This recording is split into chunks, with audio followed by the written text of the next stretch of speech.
Alright, so hello everyone and welcome to today's episode of The Sordid Skeptics. This is episode 2 and we're going to be talking a little bit about anxiety. I'm Shredder Steve. This is Timmy. And let's get right into it.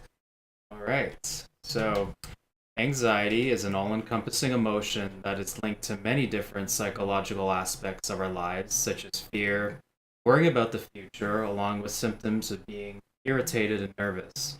Anxiety can be used to describe phobias, panic attacks, post-traumatic stress disorder, obsessive-compulsive disorder, and generalized anxiety disorder. But it's normal to feel anxiety when facing many of the common life challenges we face, like a job interview, an exam, or first date. The problem lies in the degree to which we experience anxiety, whether it's constant and overwhelming, and when it gets in the way of our relationships and daily activities. Anxiety leads us to avoid or leave situations where we find that it occurs, and it also encourages doing things perfectly, along with trying to control events to prevent danger or from being overwhelmed. Thoughts associated with anxiety include an exaggeration of danger, an underestimation of our ability to cope, and help that's available, and thoughts of worry and catastrophe. Some of the physical reactions associated with anxiety include sweaty palms, muscle tension, racing heart, flushed cheeks, and of course, lightheadedness. Anxious thoughts are generally future-oriented and often predict catastrophe. They often begin with asking, what if, and end with a disastrous outcome. Someone with a fear of public speaking may think, what if I mix up my words or forget my notes? What if people think I'm a fool or I don't know what I'm talking about? This could be followed up with an image of the danger itself. With relationships, one may get concerned about being judged, rejected, or embarrassed. Thoughts such as, what if I get hurt, or what if the other person senses my weakness and takes advantage of me? Generally, the three responses to anxiety are fight, flight, or freeze, which are responses that can be adaptive when we face danger. So for example, imagine you're out on the town walking at night and a dark figure approaches you. How do you respond? Alright, so let's talk a little bit about the different kinds of anxiety. First up, we have existential anxiety. So, from The Meaning of Anxiety by Rollo May, anxiety can arise from the threat of meaninglessness in one's existence. Pascal noted that the perpetual restlessness in which men pass their lives, the unceasing endeavors to divert themselves, to escape boredom, to avoid being alone, until agitation becomes an end in itself. The great bulk of diversions, he felt, were actually endeavors of people to avoid these thoughts of themselves. For should they pause for self-contemplation, they would be miserable and anxious. But also, it's important to note that when the individual realizes, confronts, and takes a stand against the threat of meaninglessness, the result is a strengthening of the individual's experience of selfhood. And I just wanted to include the obligatory Carl Jung quote. Of course. Where he says, as far as we can discern, the sole purpose of human existence is to kindle light in the darkness of mere being. So, confronting meaninglessness, I think this is really something a lot of people are dealing with today. I know that's something that I was going through during the winter, and for me, basically starting this podcast, I had the idea of doing it alone, but then when you suggested doing one as well, it really kind of made things kind of click together in a sense. And, you know, I think we've both read a lot of philosophy and psychology, and we know that there's, you know, a culture war going on in our society as well. And, you know, it feels like it's time to speak up about certain things and also just share the ideas that I think would really benefit people. Definitely, because I mean, I don't think a lot of people may have heard of some of these philosophical ideas, and I think nowadays we're so spoiled for choice that having any direction to swim kind of creates a lot of existential anxiety because there's so much opportunity cost, because every time you make a decision, you're deciding against like dozens of other things. You know, back in the early days, you would basically follow whatever the family business was, or if your father was a carpenter, you'd be a carpenter, right? So you take out a lot of that existential anxiety because you didn't really have a lot of choice as to how your life was going to play out. But nowadays, you can really do whatever you want, and that can be terrifying. So I think that's where a lot of this existential anxiety is coming from in this day and age. And I think for men especially, it's becoming very difficult for them to figure out exactly where their place is in the world, and that's really who I'm hoping to reach with a lot of these podcasts, is men who are looking for, I guess, meaning in their lives. And I know Jordan Peterson has talked a great deal about this, and is just about to cross over 1 million subscribers on YouTube, so he's doing quite well for himself. And I think his message is very important. So if we can take any of that and distill it down into some sort of useful, actionable tips for people, then I'm certainly willing to take the risk to do that, because we either pay a price for what we say or for what we don't say, right? Yes, and I think I know I've noticed within myself a sense of nihilism and resentment generally with my own life situation, but it's also kind of pushed me in a way to seek out these things that give me meaning and sort of reduce the anxiety in of itself, right? Mm-hmm. And I just want to mention one kind of example of anxiety is also, I think, in ruminating thoughts, and that we have these repetitive thoughts, such as, for me, like, what am I going to do for the rest of the day? What am I going to spend my time doing if I don't have, I guess, something set up, or I'm not going to see friends or whatever else? And also, when you're depressed, things seem a lot less interesting at the same time as well, right? So you kind of are inhibited, and even though you have so many choices around you, it's hard to make, in a way to decide what to do. And often what we would decide to do is just distract ourselves. Yes. And that's certainly something that's very, very easy to do in this day and age. We have no shortage of distractions, or those who are willing to sell them to us. So I think trying to do something for other people is probably going to be the best way to generate some meaning here. For sure. And another thing I was very anxious of was preparing to go into the supervision portion of my program, because I am training to become a psychotherapist, and I became anxious because I realized that there are some certain things that I need to work on and practice with my group and in other aspects of school, just to make sure that I'm prepared enough to deal with clients. So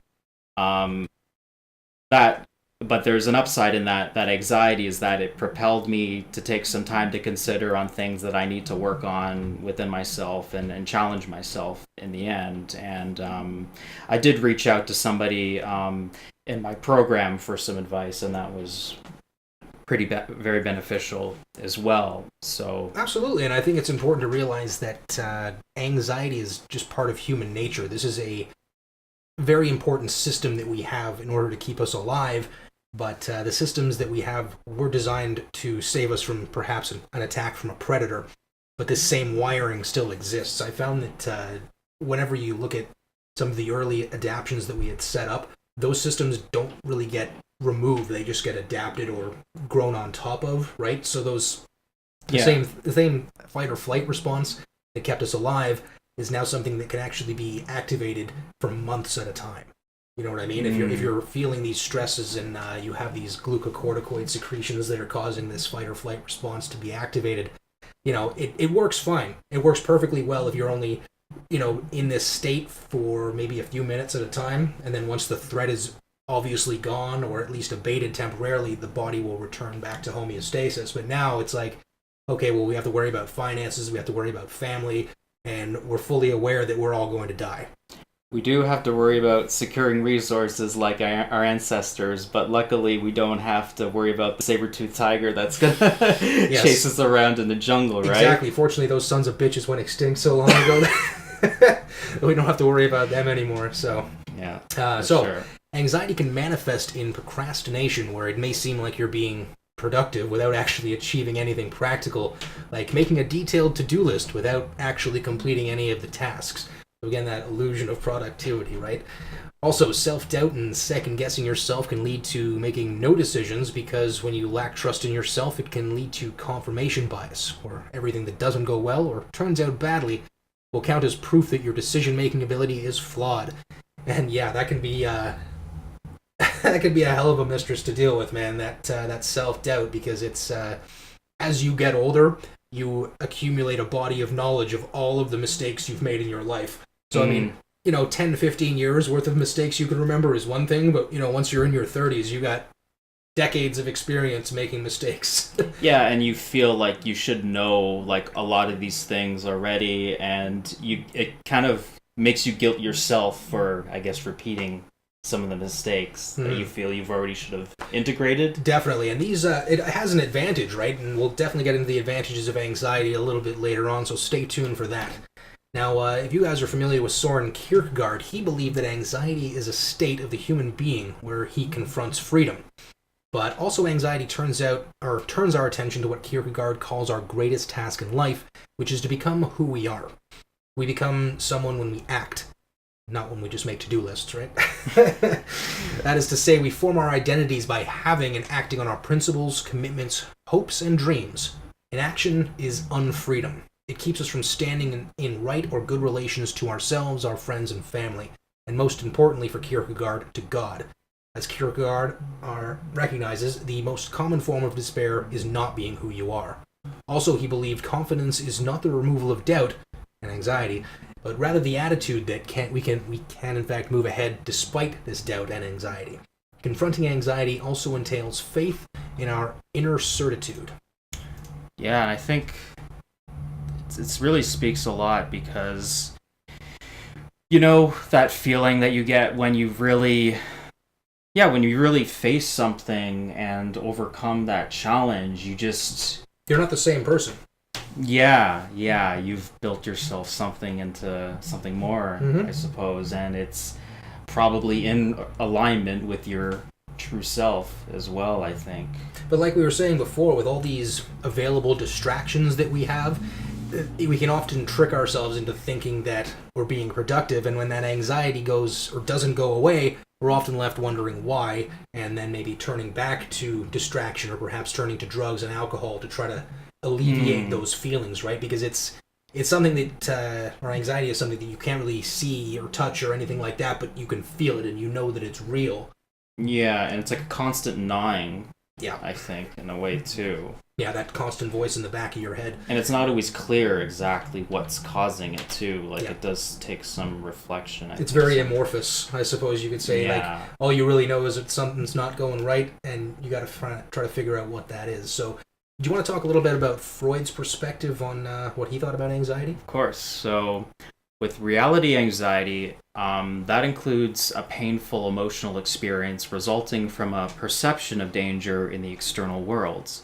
So the perception of danger and the arousal of anxiety may be innate in the sense that one inherits a tendency to become afraid in the presence of certain objects or environmental conditions, or it can be acquired during a person's lifetime. So, for example, a fear of darkness could be born because past generations of men were constantly in danger during the night before they could create light, or it could be learned because one is more likely to have fear-arousing experiences during the night than in the daytime. And this is also linked to fears and traumas that occurred in infancy and childhood when you were helpless. And as we grow older, we learn to anticipate danger and recognize the slight feelings of apprehension. Absolutely, and I know one of the metaphors I always think about with this is moving away from the light of the campfire off into the forest. Into the unknown. Into the unknown. It's you can stay near the fire, but you're really going to experience a lot more growth if you choose to go out into the forest where it looks darkest to you. Right. Like King Arthur and the bloody Knights of the Round Table. Yeah, for sure. So next we've got neurotic anxiety, and this is aroused by a perception of danger from the instincts. So this characterizes a nervous person who is always expecting something horrible to happen, and they're also afraid of what they're going to do in response, so letting their impulses run amok in a sense. So this can also be seen in phobias where the intensity of the fear is out of proportion to the actual danger of the object which the person is afraid of. So Freud had one patient, a woman who was severely afraid of touching anything rubber, and this developed into a phobia that stemmed from childhood because one time she was given a balloon from her father, and she broke her sister's balloon in a fit of anger, and then she was punished for it. So this is when impulsive behavior gets someone in trouble, they learn how dangerous the instincts are. And that just gets reinforced. So slaps and spankings and other forms of punishment show the child that impulsive instinctual gratification leads to a state of discomfort. So a child can acquire neurotic anxiety for being impulsive, but the thing is that it's important to recognize that we're all neurotic. We're all on that spectrum, essentially. But what matters most is to how much that neuroticism controls our lives. Yeah, a degree of negative emotion is not necessarily a bad thing, but you can imagine that having no propensity for experiencing negative emotion would probably be just as bad as experiencing negative emotion all the time, for different reasons, obviously, but the way the system was designed to work is to make us feel uncomfortable when we're, I guess, not orienting ourselves properly in the world. And it kind of helps steer back towards the right aim, I suppose. And I know when we were trying to, I guess, figure out what this felt like before, is it's not so much giving you something to aim at, but it's giving you something to run away from. You know what I mean? It drives you in, I guess, a very random direction forward, just away from something that's coming from behind. So yeah, so there are very positive aspects of anxiety, which we're going to talk a bit more later on too. So the last one is moral anxiety. So this one is experience as feelings of shame or guilt in the ego, and is activated by perception of danger from the conscience, also known as the superego in Freudian terms. And this is the internalized agent of parental authority that threatens to punish the person for doing or thinking something which transgresses the perfectionistic aims of our ideals that have been laid down in the personality from our parents. So the original fear from which moral anxiety is derived from is the objective fear of punishing parents. And what's interesting too is that virtuous individuals tend to experience more shame than the unvirtuous, because they feel guilty for even thinking bad thoughts, essentially. Yeah, and if the thought itself is what makes you uncomfortable, it seems self-evident that you would be less likely to manifest that behavior than if it just didn't make you feel uncomfortable at all, because you would have, I guess, no basis for which to not do it, right? Mm-hmm, you know, it's like, well, how does that make me feel? Nothing. It's like, okay, well, let's see what happens. Of course. All right, so let's talk a little bit about how distorted thinking can increase our stress and anxiety. Okay, so we're going to look at a bunch of cognitive distortions that are found in cognitive behavior therapy. So all or nothing thinking. Now, this happens when you feel you're not perfect and you view yourself as a total failure and there's no middle ground. So a good response to this is reframing the situation, and also having self-compassion for yourself is very key.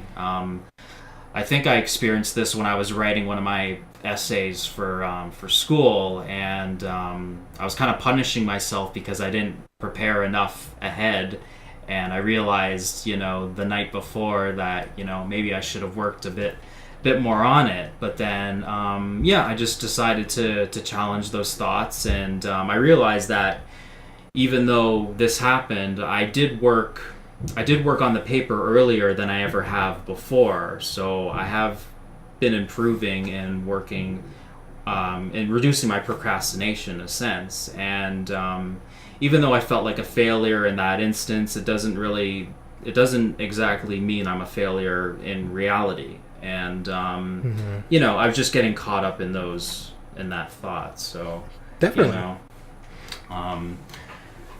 So the next one is overgeneralization. So if one thing goes wrong, you draw the general conclusion that everything will go wrong, or it will happen repeatedly. So, for example, you decide to take a short walk, but due to your symptoms, you can only get halfway around the block, and then you overgeneralize by telling yourself, I'll never be able to get around the block. And for me too, overgeneralization, I think it's kind of filtered into how I used to view my relationships with women in a way, and it's kind of made me think that, most of them didn't work out so well in the past. So what makes me think that anything will be different in the future, and that must mean X. Yeah, that can be tough to get through for sure. But that's an assumption too, right? And assumptions are very deadly, I think, and we can never tell what's gonna unfold, really. Yeah, you don't want to try to be one of these a prophet that can predict the future, right? It's it is a little on the narcissistic side, I'll give you that. So next we got the mental filtering of our experience. So filtering out the positives in an experience and focusing solely on the negatives and on the disappointments. Constantly doing this can lead to a rather bleak vision of reality. To counter this, focus on the positive aspects of an experience and what it is you did. So I think this is also tied into like type 1 and type 2 errors. Now, it's been a while since I've really looked at this phenomenon, so again, I can't remember which one is which, but basically you have a situation where you think something is false when in fact it's true, and then another situation where you think it's true but in fact it's false. Now, there are different costs associated with these errors. Like if you were to think that the sound of rustling in the leaves behind you is a tiger and you react accordingly, that has a pretty low cost to it, because if you turn around and there's no tiger there, it's like, oh, okay, then I can just calm down again, everything's fine. If, however, you think that the tiger behind you is just the rustling of the leaves, there's a huge cost associated with that. Because if you're wrong, you die. So it's usually better to err on the side of caution in that case, because even if you're a little bit overly paranoid, it's probably not going to get you killed. But nowadays, because there are very few real physical dangers compared to 10,000 years ago when literally everything would kill you, and you really didn't have a lot of recourse for that. That these systems that kept us alive back then are possibly doing us a little bit more harm than good these days. Right. But there's also that protective aspect too. Definitely. So disqualifying the positive. So you actively transform a neutral or positive experience into a negative one. So one example, let's say you get a message from a friend you haven't talked to in a while. You get a voicemail, and you automatically assume that, they're just talking to you to, get something out of you or to manipulate you or something like that. You're assuming it, and you're taking something that could quite possibly a positive thing into more worst case scenario, right? Yeah. And I guess without much evidence. Yeah, and that can be very dangerous. But again, if you've, I could see how it would be a natural response if, for example, you had just gone through a number of these cases of someone trying to manipulate you or just want something out of you, right? Rather than treating you as an end in yourself, so to speak. Sure.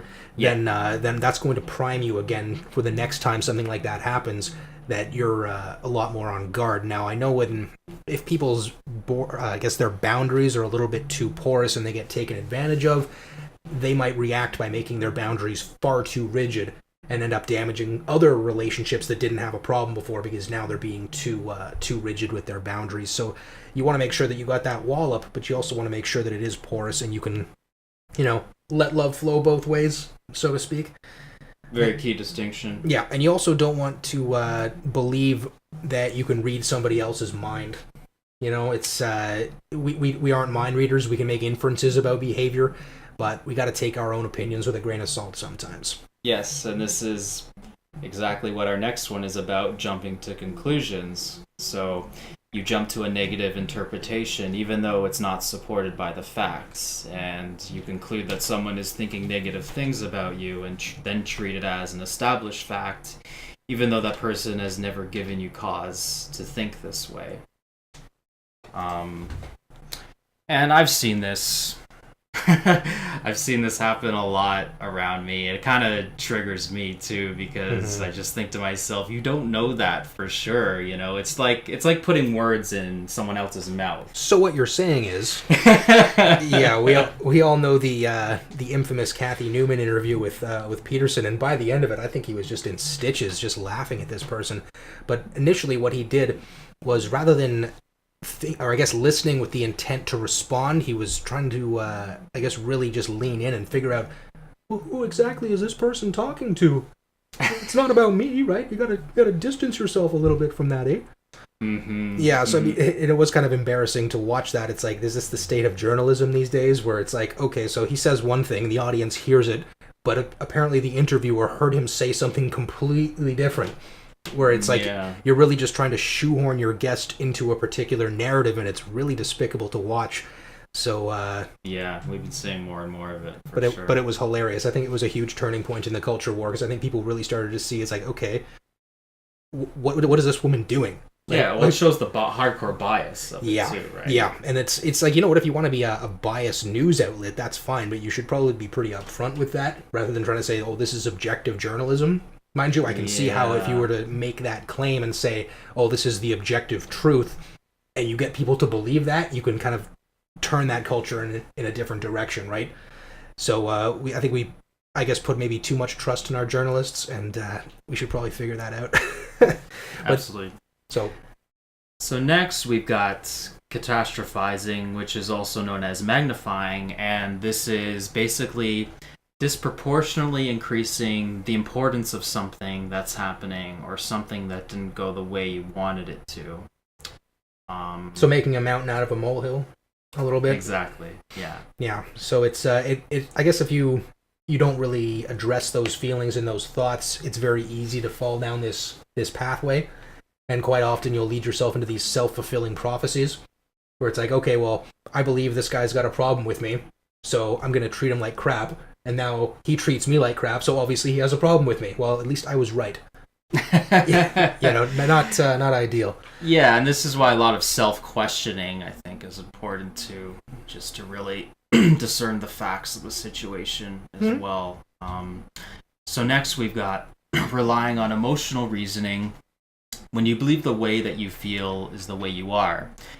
So if I feel like a failure of learning how to do something, therefore I am a failure. So to counter this distortion, remind yourself that people often jump to conclusions based on knee-jerk emotional reactions of the moment, but these conclusions do not reflect who they really are. Emotions arise in response to causes and conditions of the moment and are only temporary. So refuse to treat them as proof of who you are. Who you are is made up of a complex combination of factors and are constantly developing. All right. We also have the using should statement. So I guess this is sort of like trying to derive an ought from an is. David Hume would be rolling in his grave. So when you try to motivate yourself and push yourself into shape mentally or physically by using shoulds and shouldn'ts, oughts, musts, things like this, you're trying to like moralize yourself into better behavior. But I guess like Peterson was saying, you got to treat yourself like you're someone you're responsible for taking care of. So sometimes dealing with yourself is like trying to deal with a petulant child, because I think we all still have that petulant child in us in order to preserve our own interests. So you probably don't want to get rid of that. But when you try to, I guess, moralize yourself into doing something, you're not going to do it for very long. It's like trying to like set up the ideal day, but it's a day that you definitely wouldn't want to have. It's like, well, I'm going to do all these self-development things. I'm going to leave no time for anything enjoyable or anything like that. You're going to rebel against yourself pretty quick, and when you have an internal mutiny, it's not going to help your anxiety. It's going to make it a lot worse. Yeah, it's whether you really want it or not, like for yourself. And it's important to ask where these shoulds and shouldn'ts are coming from, because I think this goes back to the superego and our parental influences and other authority figures and how they tried to teach us, but not necessarily everything they tried to teach us is all beneficial for us at the same time too, or really takes in our needs into consideration as well. And that can lead to labeling ourselves or other people. And when we do this, like say, well, I'm incompetent or he's irresponsible, you're basically engaging in this sort of overgeneralization, because no one is just one thing. And finding different ways to describe what happened, words that stick to the facts and don't include labels. So rather than saying I'm incompetent, try, well, this is hard to learn, I'm going to keep at it. Or I'm not there yet. And I think adding that word yet is very important, because it gives you that room for growth.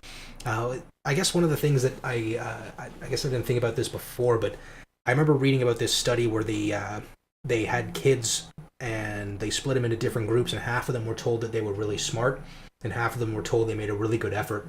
And the kids that made a good effort were much more resilient to failure because they realized, well, I mean, it's just an effort thing. I can just try again. Whereas the kids that were told that they were smart would often avoid challenges because they realized, well, if I fail, I'm not going to be smart anymore. So I think it's important not to tell people that they're smart, because if you get that in your head, you'll probably do whatever you can to preserve it because it's a nice label to have. Whereas if you just praise people based on the effort, they realize, okay, well, the praise I receive is proportional to the effort I put into it rather than some intrinsic trait about my personality, which makes it much more difficult to change it. Very good point. So the last one with personalization, and this is a major trigger for self-blame. It occurs when you erroneously see yourself as the cause of some external negative event, even though you weren't responsible for it. An example is when you feel responsible for whether people have a good time when you're with them. You can counter this cognitive distortion by putting in perspective what you can actually control in this life. You certainly don't control what other people are thinking or how they're feeling or whether they're having fun. It's always been that way and always will be. And all you can do is act with kindness and with care for yourself and others. And the rest is out of your control. And this pretty much speaks to attitude of stoicism, very much. And recognizing which things are in your control and why worry about the things that are not, right? Yeah, what was that? What was it in Psalms or one of those other sections where it was something to do with, give me the, what was it, the courage to change things I can? What was the next part? Yeah, and then the wisdom to know the difference. Or I guess I probably should have looked that up. Whatever, you guys know what I mean. It's basically knowing what you can control and focusing on that rather than trying to stress about things you can't control. Now, I know I've fallen prey to this in the past where I get so stressed out over the way other people behave, whereas I realize, hey, I got no control over the way other people behave. I can only, address the way I respond to it, because from what I've heard, life is about 90% the way you react to things and only about 10% what actually happens to you. It sounds better if you put it in the opposite order, but it's already on tape, so I can't go back and do it again. Right. So next we'll just take a look at the upside of anxiety, the 5 ways it helps us become our best selves. So psychologists refer to the Yerkes-Dodson law, which suggests that we need just the right amount of arousal and anxiety to perform optimally. With either too little or too much anxiety, we're not able to perform at an optimal level. And this, just one thing, this also connects with the idea of being oriented between order and chaos, which Peterson mentions, because when you're in that nice middle zone, you're woken up enough that you're paying attention to things and you're not gonna fall asleep at the wheel, so to say. So and you don't want to have too little stress that you're not really motivated to do anything about your situation either. Yes. Like I know we talked a little bit about this when I was in university. I just spent way too much time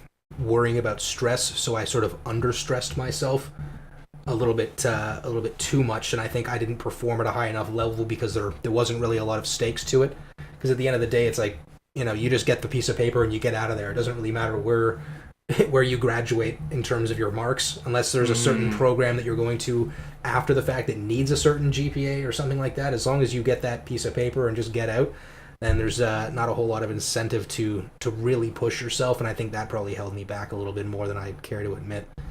Yeah, me too. I mean, there were times I was just plain apathetic and I was just wondering why I was there. So, but at the same time, I was anxious about my future, of course, and where this was all leading me to. Well, I also think there's too many people that are forced to go to university. Well, when I say forced, I mean like more coerced. Like, you have to do this, otherwise you're screwed. Like, no one will hire you, not even Tim Hortons or McDonald's, if you don't get a university degree. And now everybody has one, so now they're worthless.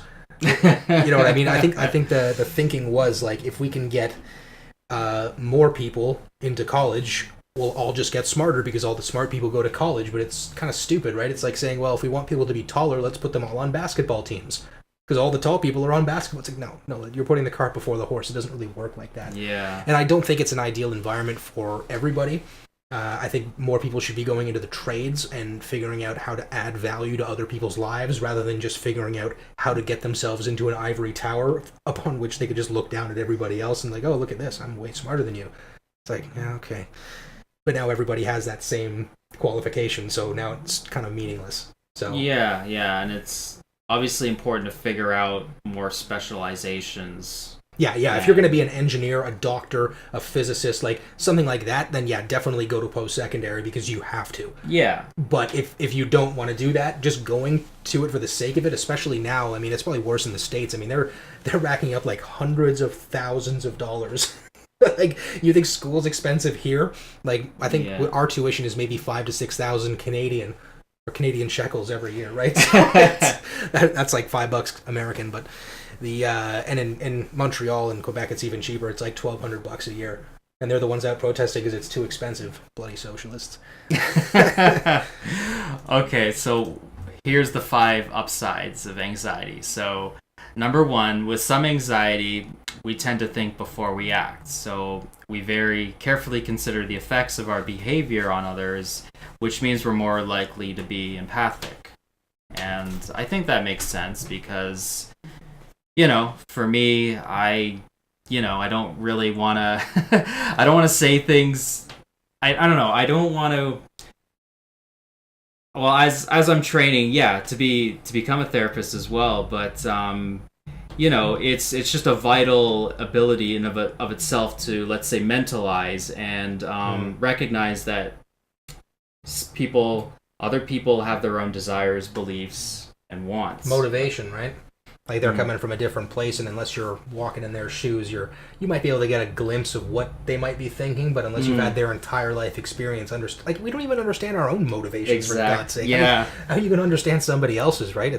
I guess you could try to like have a dialogue and try to at least suss out what it is, but I think most of the time it's difficult to know what your motivations are because we don't really know who we are. Like Kierkegaard was saying, it's like if that's going to be our highest priority to become who we are, it's not like it's going to be bloody easy. True. It's going to be a very, very difficult task.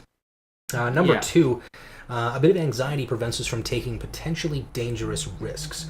Better idea not to approach the world as a totally safe place, since in reality it's not free of danger.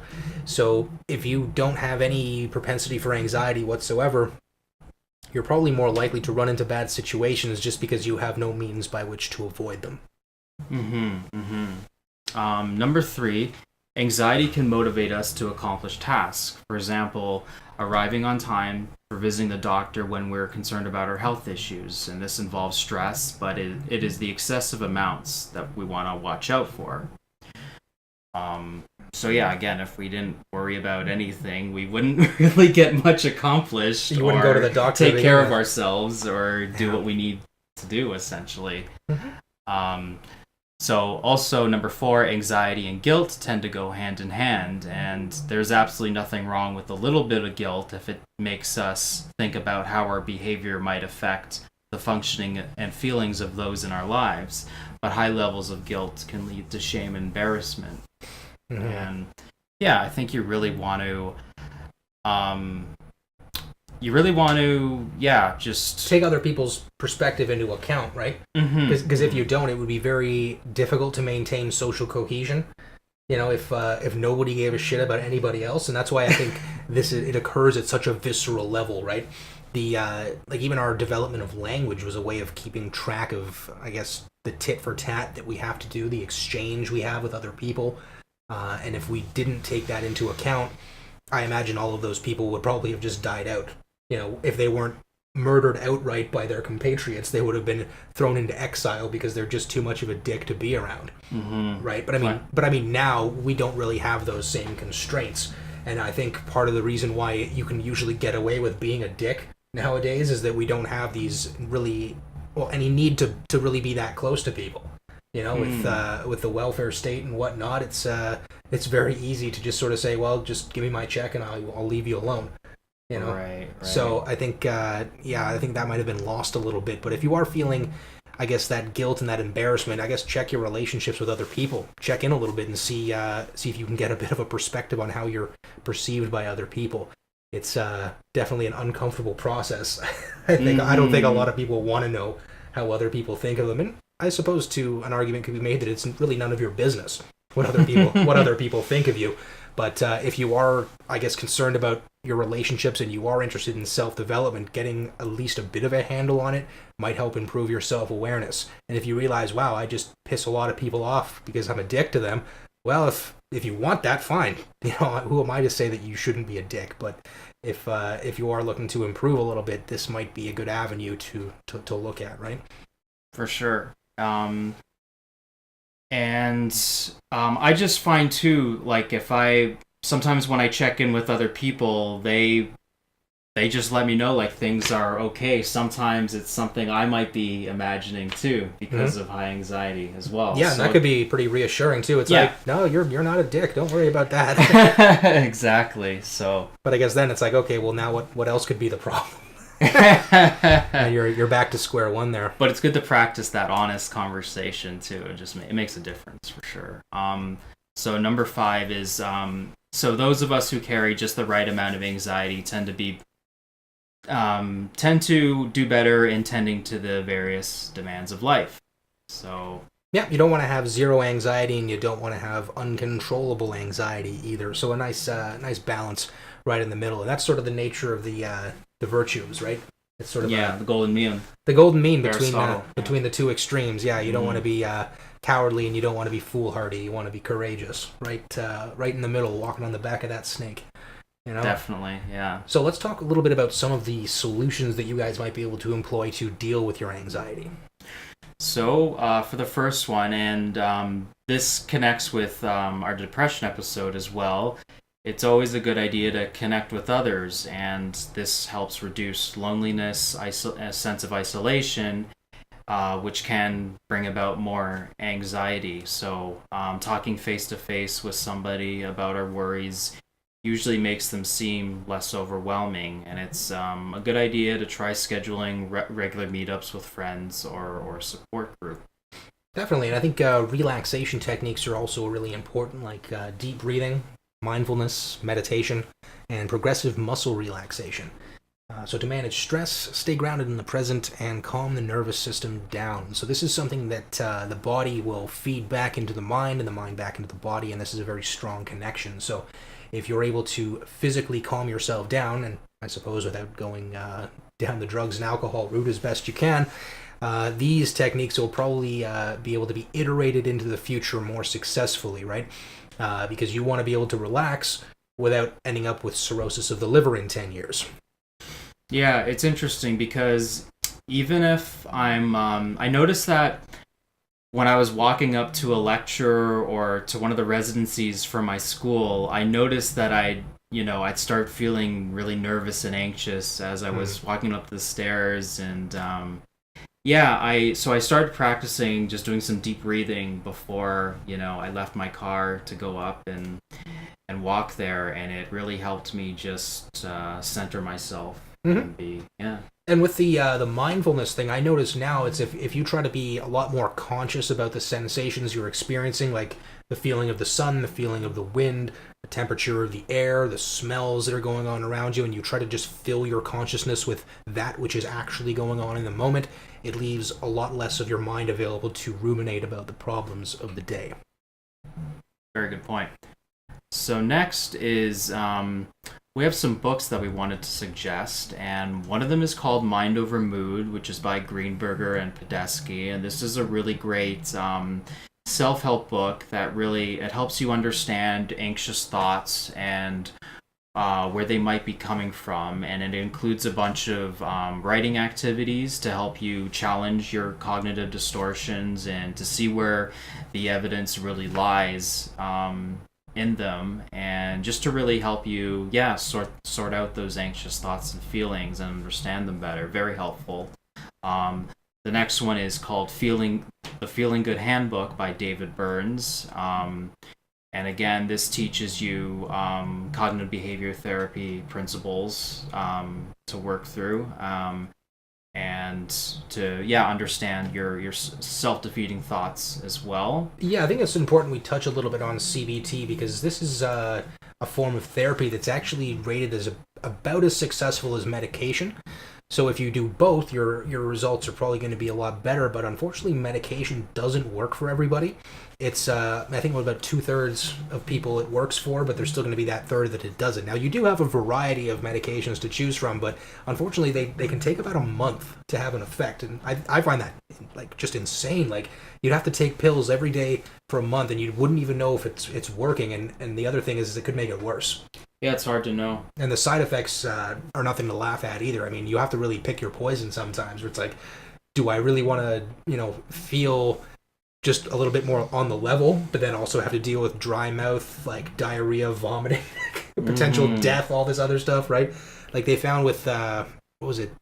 Was it Paxil or one of these drugs that they actually found that in people under 18 that were taking it, it would just skyrocket their suicide risk. Which is like, okay, well, if you're trying to deal with a psychological intervention, that's a bad side effect to have. You know what I mean? It's like it'd be like if chemo gave you extra cancer.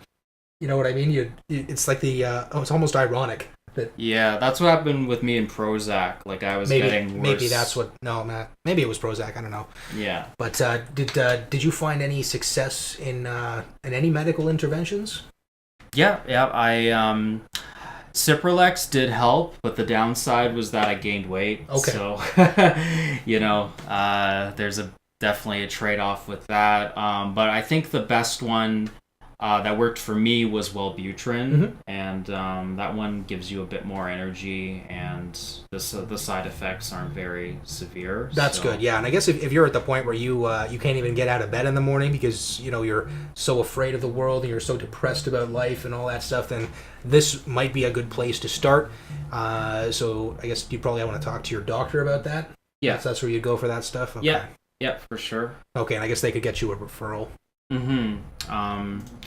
So next one is exercising regularly. You want to try to aim for at least 30 minutes on most days, which can be broken up into shorter periods if need be.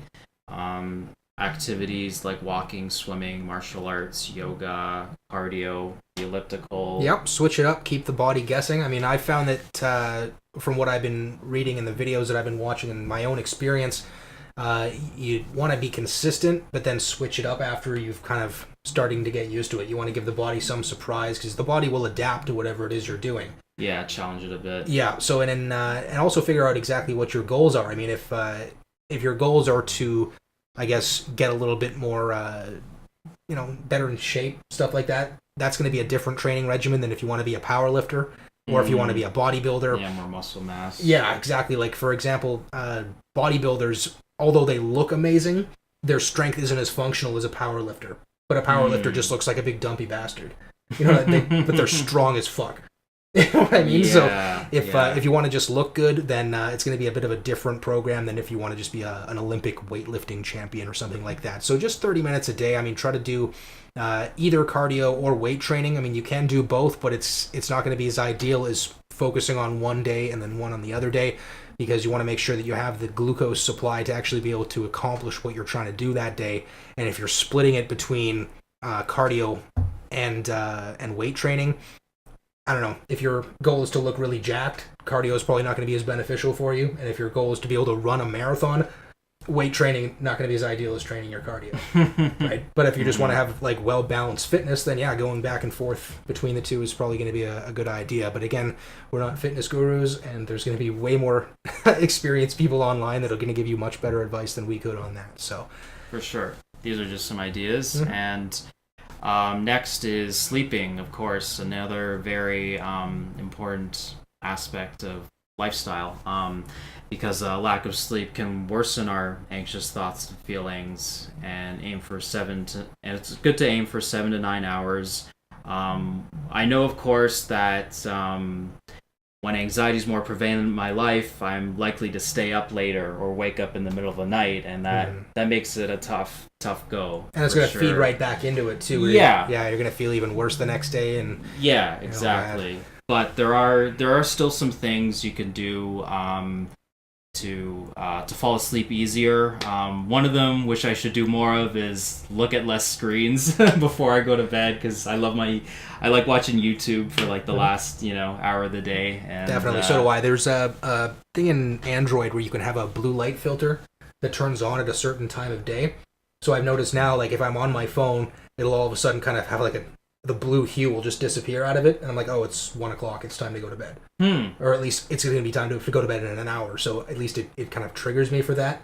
But yeah, trying to get away from that blue light at least a couple hours before bed will probably help you sleep. Yeah, I've been trying to read a bit more as well. Also, just back to our last point, exercise helps you sleep better. Yeah. Don't do it too close to your bedtime, because that's going to kind of like jack up your nervous system, right? Exactly. But it will help you maintain a healthier sleep cycle. Definitely. Now, there are some things that would interfere with your ability to sleep properly, like excessive consumption of caffeine, alcohol, and nicotine. So alcohol, for example, I mean, it can help you to lose consciousness. I don't think anybody would object to that, right? But it's not really sleep, right? It's just you're just passed out. You're not getting the deep REM sleep you need to properly incorporate long-term memories or to synthesize your muscles and the proteins and all that stuff. So you're not getting any of the benefits of sleep. You're just staying in the same spot for a while. Yeah, and I tend to wake up earlier too. Yeah. When I drink, so from the dehydration as well. Yeah, I definitely remember that in school. It would be the excuse for everybody to get out and go out for breakfast. So that it wasn't so bad because everyone was like 8 o'clock in the morning. Everyone's wide awake, but you definitely want to try to keep that to a minimum. And it's much easier when you're in your 20s. By the time you hit your 30s, hangovers last more than a day. More than a day, which is insane. It's that fact of life. Yeah, because I don't really drink too much, to be honest with you, because it's the side effects and the costs associated with it. Like, up here in Canada, booze is pretty expensive. So if you're going to drink, it can become a very expensive hobby. And you don't want to do that to yourself, right? It's something like if you were to drink on a Friday, I mean, by Sunday you might be good to go, but it's a complete waste of a weekend as far as I'm concerned. So yeah, and it's terrible for your mood regulation overall. It's inherently a depressant. It is, yeah, and then all the recovery time after that, it's not great. Yeah. I'm not saying go completely cold turkey or whatever. You can still it's good to always enjoy yourself once. But acknowledge the cost. Yeah. So it's all right to do that as long as you're willing to pay the price for it. Yeah. And lastly, to help resolve chronic worrying, you can set aside a worry period. So maybe set aside 20 minutes or half an hour just to give the anxiety some attention in a way. Definitely let it acknowledge itself, get itself out there a little bit so that you can figure out what you're anxious about. First of all, that's important. I mean, if you're just worried, I mean, literally sit down and have a conversation with yourself and ask yourself point blank questions, because you can come up with an answer like that when you ask the right question, and that's really half the battle. It's like, why exactly is it that I feel this way? It's like, oh, that's right. It's like I haven't paid these bills in quite a while, and there's some sickness in the family that I haven't really addressed, and some of my relationships aren't doing too. And eventually, you're just like, okay, shut up. Like, that's enough. I don't want to hear anymore. Because once you sit down and you ask that question, you better be prepared for the answer, because it's much easier to just distract yourself out of it than it is to sit down and figure out a solution to it. But asking the right question, I think, is important. For sure. Also challenging anxious thoughts. So, if you notice that you're shaming and guilting yourself a lot, one thing I did was I just wrote down a bunch of the thoughts that were coming to me just on one side of the page, and on the right side I wrote counter thoughts to them in order to get a more balanced perspective on things. And just doing that, it helped me a lot too, because I think having the sort of internal round table of all of your different voices can sometimes be important, because like there'll be times if you just sort of sit quietly, you can figure out, okay, well, What does angry Steve think about this? Or what does sort of depressive Steve think about this? Our micro personalities. Exactly. Yeah. What does childhood Steve think of this? Yes. You know, what, and I find I'll often get the most honest answer from asking those people specifically. Right. You know, so you can figure out from this perspective, what does it feel like? Or what about this perspective, you know? Because sometimes I'll have like two completely counterintuitive arguments going, like waging war in my mind to try to figure out like, okay, well, which one is more true than the other? And then like, well, they're both kind of true. But, right. But what side am I going to fall on? And on what grounds would I make that decision? And that can be kind of anxiety provoking in and of itself. But I think what helps me is sort of realizing I don't have all the answers. And guess what? I don't have to have all the answers either. Yeah, know? And just sometimes to let those sides have a conversation rather than nothing, you know. Yeah. I found that was really helpful. Yeah, which would tie in nicely to our next episode, which is going to be on free speech. So you definitely want to allow free speech to go on in your own mind, you know, to at least get that stuff out there and not silence the conversation or shut it down or throw in a bunch of last-minute security fees so that they can't show up. Exactly, yeah. Those restrictions, you gotta, really, we need to pay attention to for sure. Exactly. So, I mean, we could talk a little bit about some of the things that have caused us anxiety in the past. Like, I know for me, a couple of years ago when my wife and I were struggling to have children, this was probably one of the most anxiety-provoking things in my entire life. Like, this had me, like, right down to the bottom. I was sort of like, okay, well, we've done all this, we've worked up until this point to set our lives up in such a way that would facilitate this process, and it really felt like I'd been robbed of something. You know what I mean? So it's that was a very terrifying time in my life because I didn't know if I was going to make it through it. Like, I really didn't know. I was sort of thinking, okay, well, how could I live a life outside of that possibility? And I couldn't come up with anything. But I mean, having an issue like that, and then if it turned out that it was a permanent problem, it would probably take about a year to like actually be able to incorporate that. But it turns out those problems weren't all that serious. So, but again, like we were saying before, I was totally catastrophizing. I was maximizing, making mountains out of molehills, and it was a mess. Well, it seems like a fundamental threat to your existence in a certain sense too. It definitely felt that way, and I guess I hadn't felt anything like that before, and if I had, it sort of seemed superficial by comparison. But I mean, looking into the future, I'm thinking, well, man, the kind of things I think are a problem now are going to pale in comparison to the kind of chaos and catastrophe that life's going to throw at me in the next 50 years, or however long it's going to be that I live. Who knows, right? But we all know that the end is coming soon. That Reaper's coming for all of us. So, we got to figure out what to do with the time that we're here. And I think now that we're in our early 30s, it's we've got out of school. And we've got all, the things we need to sort of live our lives however we want. But now all of the choices are on us. Now there's no teachers, there's no parents telling you what to do or anything like that. We're much more responsible. Yeah, and picking up that responsibility and bearing it is how we're going to create that meaning, right? Exactly. So I think that's part of the reason why we're doing this now is because we want to take what we've learned and then distill it into something useful for people and then send it out there. So that's why we want to go over stuff like psychology and philosophy and all this kind of stuff to try to reach some people out there who might be interested in learning about these things. And using some of our personal experiences as well and kind of mining the gold, I guess, from the past in a certain sense too. Yeah, to let people know that they're not alone when they're facing these things. And I mean, we're all going to face, I guess, different challenges in life, but I'm sure there's going to be a few consistencies between how we respond to them, right? Yeah, and it's another thing. I just sometimes get annoyed just scrolling through my Facebook feed, and I just see so much pointless crap, and I want to be part of something more meaningful where we're bringing these important ideas out. Yeah, and I think something useful. Yeah, you've touched on something important there. Social media can be pretty damn cancerous, so you want to keep that in check. And it's important. I think we got to this before the end of the show because what can happen on social media is, what the hell was that phrase? It was like you sort of experience your life with all the outtakes, but when you're on social media, all you're seeing is other people's highlight reels. You know what I mean? It's like, oh, look at that beautiful vacation, and oh, look at that amazing experience, and all. And it's like it's just a constant stream of how much better everyone else's life is than yours. And then of course there's the idiot humble brags that are on there, or the negging of themselves, where it's really just a disguised form of narcissism.